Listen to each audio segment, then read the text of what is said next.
Última hora. El titán se ha pronunciado en entrevista con reconocido medio. El ilegítimo está poniendo en riesgo la seguridad del país. Debido a la crisis en la frontera donde no solo están entrando personas trabajadoras de bien, sino que también están entrando las personas pertenecientes a carteles. O peor aún a grupos extremistas del Medio Oriente. El titán quería hablar de otros temas que el ilegítimo está implementando para acabar con el país, pero la presentadora no lo dejó hablar. El titán no quería hablar más de ese tema porque quiere que toda la nación se entere de las acciones que está tomando el ilegítimo en contra de todos sus habitantes. Como lo son la alza monumental a los impuestos para financiar actos inmorales como lo son el aborto y el cambio de género de manera gratuita. Sin embargo, el titán no pudo soportar el hecho que no lo dejasen hablar sobre otros temas y le dijo a la entrevistadora que quién fue el que lo llamó, si él o ella. Porque claramente se preguntó si lo llamaron solo para preguntar eso. Una completa falta de respeto con el titán. Parece que la entrevistadora es una empleada más al servicio de la extrema izquierda del ilegítimo. A continuación, la entrevista al titán. President, you know a lot of details that we don't have access right now to because we haven't had our first solo news conference with Biden. So I'm going to ask you a couple of questions just from a president's perspective. Title 42, what would it do to stem the tide in terms of COVID-19 right now, and is it being applied in your estimation? You created that. They're applying nothing. They're not doing Title 42 or any title. People are just pouring into our country, and they will destroy our country. They will destroy our country. You can't take millions of people. They'll have millions of people before this mess is over. And they've got some kind of a political theory, I guess, that it's a good thing. Maybe. I don't think it is. I think it's a very bad thing for our country. Again, we want people to come in, but they have to be able to help our country. They have to come in through merit, and they have to come in legally.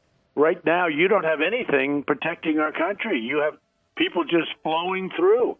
Coming through, and they're the numbers are so vast. Nobody's ever seen anything like it. They said 20 years. I'll bet you it's maybe forever. Maybe it's from the beginning of this whole mess. But it's much more than 20 years. They said the worst in 20 years. No, they're going to destroy our country in other ways too. If you look at what's going on, you're going to have packed the court. Well, Montana, you're going to have big tax increases. They're going to take your guns away. I mean, take a look at what they're doing with. Take a look at what's coming up, and I predicted it all. Now, I must say, I never thought that Biden, and it's not Biden, it's other people that are, putting stuff in front of him. You don't think it's him? But I never thought that Biden in a million years would be worse. Nobody did. Would be far worse than Bernie Sanders. This is Bernie Sanders on steroids. This is what he's doing with all, and you haven't seen anything yet. So the Second Amendment is going to be obliterated. And there's no stopping them. And our leadership, Mitch, isn't strong enough to stop people. Never was. That's like one of the big secrets.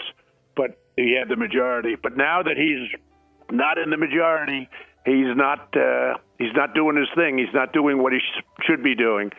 There are ways to stop some of this stuff that's happening, but you're going to see packing the courts. You're going to see the biggest tax increase in history. You're going to see the Second Amendment just absolutely obliterated. You're going to see many other things. The Green New Deal will be put into effect. People used to laugh at it when it was proposed 3 years ago by people that knew nothing about the environment, by the way. And they're going to raise taxes to a level, and they're going to spend a lot of the money foolishly on Green New Deal stuff that doesn't work. I want to ask my team to put up a couple of numbers, and we're showing some information for our viewers, Mr. President, as you were talking and matching up a little bit. You were talking about the surge at the border. Let's go back to southwest border. Adults up 188%. And unaccompanied minors, I want to talk about the children, because that's the mark against our soul. And your administration took criticism because we were taking in unaccompanied minors, and they were getting separated from the adults at the border. And you see that, everybody on the screen, 92% increase of unaccompanied minors now in 2021 versus 2020. We're only 3 months in. So as we look at the screen, I want to match that now.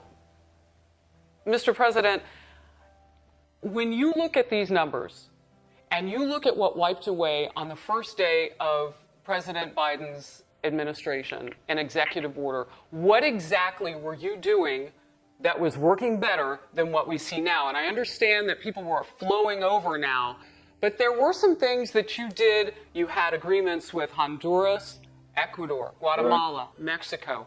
I want the audience to understand some of what was wiped away more than just, well, it had my name on it, because those numbers that we're looking at now are a mark against us. Those children, their lives are forever different, if they make it. Well, first of all, I mean, the only problem with giving you this answer is you don't have enough time, because, you know, you need about 2 hours to explain what we've done. What we did is incredible. But, you know, in a nutshell, I do want to start off by saying that they built the cages. They built cages for children. We didn't build them. They built them. And a famous picture appeared about the cages that were built, and then fortunately somebody remembered. And fortunately we have guys like Morgan and Tom, how good, I mean, we have such professionals, Tom Homan, we have such great professionals. I watch them on your show.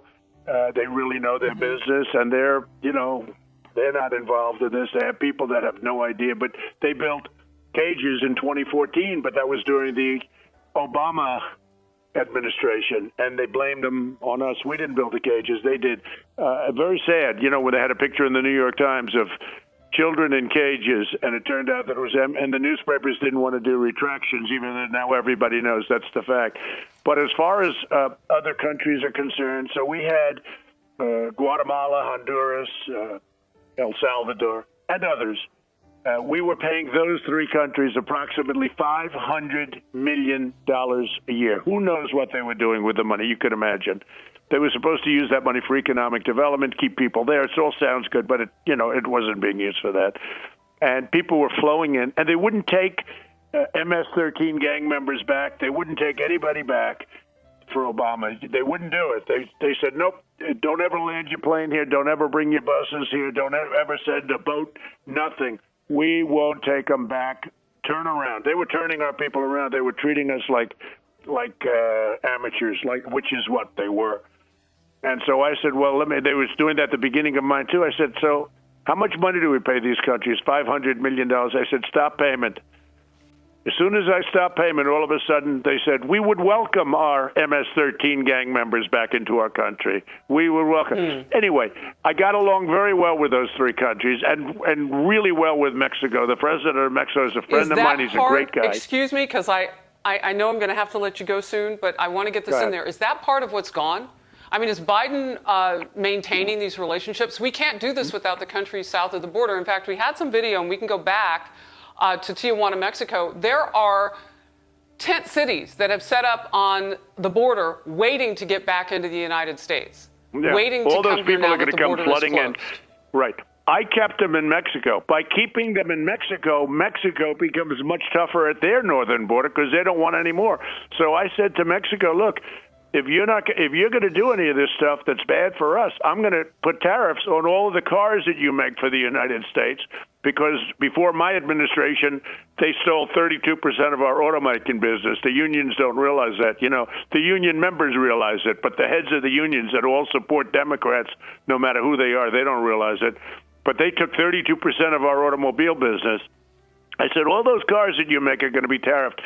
So Mexico was great. I must tell you, Mexico was great. The relationships well, they're not they doing that developed were anymore. great.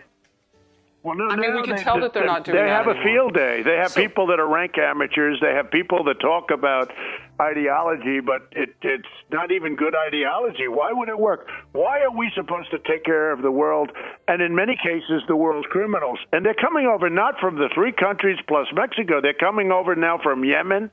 They're coming over from the Middle East. Who the hell knows what we're taking in? These people are destroying our country. I said it was going to happen during the campaign. That's why I got 75 million votes, probably much more than that. And it's a disgrace what's been allowed to happen to our country, and they're persecuting people. They're stopping them from talking. They're stopping free speech, and they're persecuting let's get into that. Great Americans.